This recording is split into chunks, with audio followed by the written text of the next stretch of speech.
What's up, guys? Welcome back to the channel. Here we are with another reaction. In this, we have Is this the Australia's worst rental property?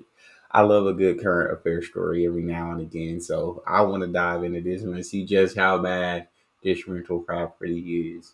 Before we do, though, if you guys happen to enjoy, don't forget to subscribe, give the video a thumbs up, and let's get right to it. How can you let people live like this? Amy is a landlord accused of taking advantage of vulnerable tenants. 7 people crammed into a filthy one-bedroom home with makeshift walls. It's a hazard waiting to happen. 7 people in a one-bedroom home. That's already like 7 people, one bed with makeshift She walls. rakes in the rent. One bedroom, one bathroom, 7 tenants. Nah, that's crazy, bro. That's a garage. There's no way you can have 7 tenants in there, bro. That's got to be illegal. That's got to be illegal. That's a garage. And how many people are living in that garage? 3 people live in there. 2 in one side and 1 in the other side. Are you the worst landlord in Australia, Amy? It may appear white picket fence perfect, but this humble abode is full of secrets. A phony front door, dummy walls, and tenants that aren't to be seen or heard. What happens if there's a fire here, Amy? No fire. No fire? Well, it would be a death trap. She's brought in the system big time. Nah, she Yeah, this is how we come in, yep. Nah, she definitely cheating the system, bro. This definitely got to be looked at because that's unacceptable. It's a bit of a mess here, isn't it, Daniel? It is a mess because she won't get a council clean-up. That's the laundry where you got to pay to use. What about in the main? Daniel's on the wait list for a double hip replacement and can't work. It's the reason he's called this slum house home for 8 years. And what is this burnt-out mess here? That's someone threw a cigarette there and I came home and it was on fire. But there's no taps to put it out because she took all the taps. Do you feel safe living here? No. She took all the taps, bro. What the F is wrong with her? What the? They live in like straight households on my mama. No, not really. Let's have a look inside your apartment. The former brickie pays $250 per week to live Or here. I had to build these. you're sick. There's no way on earth I'm paying $250 a week to live there. Steps bro. because there was timber ones.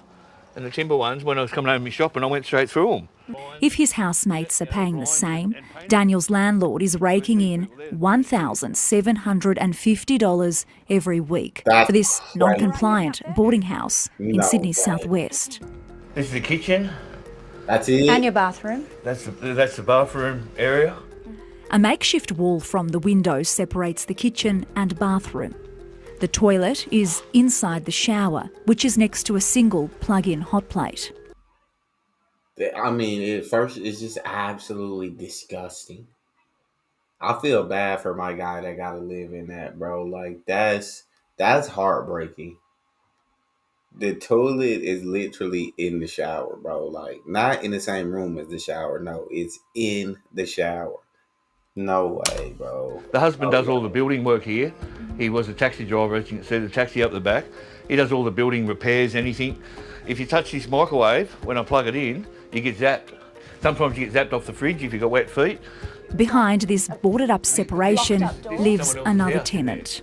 This was the door of the house originally. You can see the outside frame. But she takes all that down when the council comes. So when council comes, she unboards that door. Unboards it all. You can walk right through the front house. You can walk straight to the front door and open it if you want, you know? A recent real estate advertisement for the property shows a quaint one-bedroom, one-bathroom house with an estimated rental income of just $355 a week. But our cameras were confronted with an unkept, foul-smelling property This is littered disgusting. with junk. This is disgusting. Every single joint in the walls was a crack and the cockroaches were coming through it. And I had enough of the cockroaches and I've had to put bog and sealant on every crack. Windows barred up. How many years have you been in real estate? More than 27 years, 27 and a half years, yeah. This is a shock. I feel so bad. I feel so terrible Yes. for these poor people who are living there. On everything, you feel absolutely awful, bro. Like, he should be paid to live there. Real estate agent That Michael bad. Pallier of Sotheby's Realty. What do you make of this when you see a home in this condition? I think it's absolutely terrible. I mean, the landlord needs to have a conscience. How could you let people live like that? What are some of the major risks or dangers that you see? The obvious danger that I can see, I mean, it's a weatherboard house.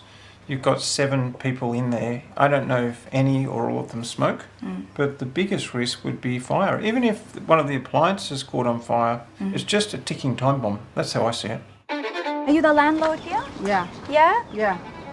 Do you think this looks safe to you?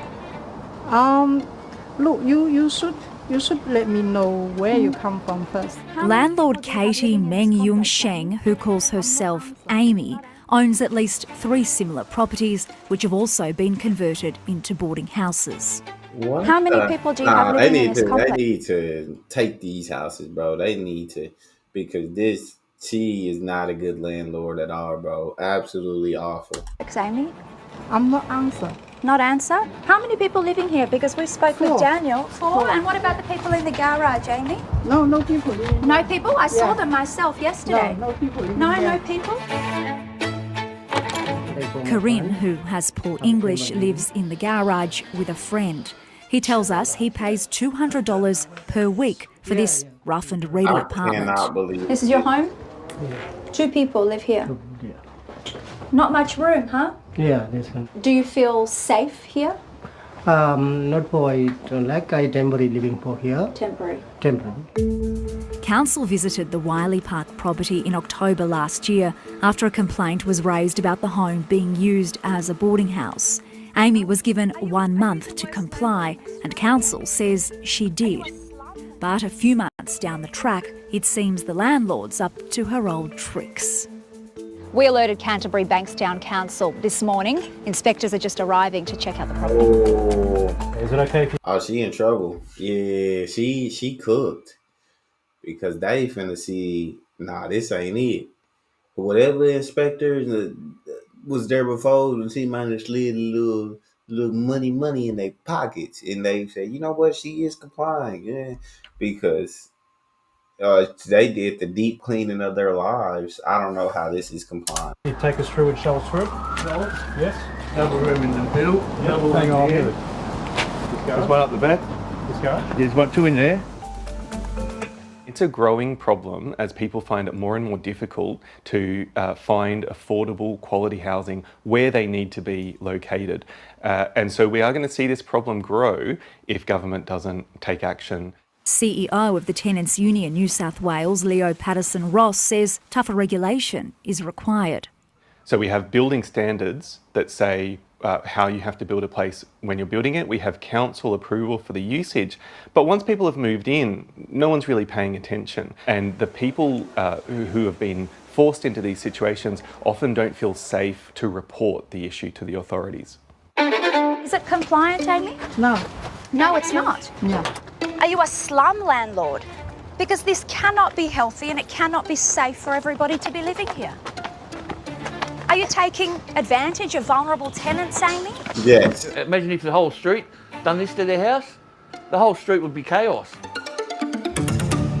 Yeah. A disgrace. And what kind of person takes advantage of others like that? Well, following its inspection, council fined Amy $4,500. She must return the property to its original state and clean up the mess. Yes, bro. It should have been more than that, bro. They should have took her ability to even do shared house. Like, you cannot be a landlord, bro. Anytime you ever try to be a landlord again, you're going to jail. It should have been to that point. That's all we got. If you guys enjoyed, don't forget to subscribe, give the video a thumbs up. Check out the next. I'll see y'all next time.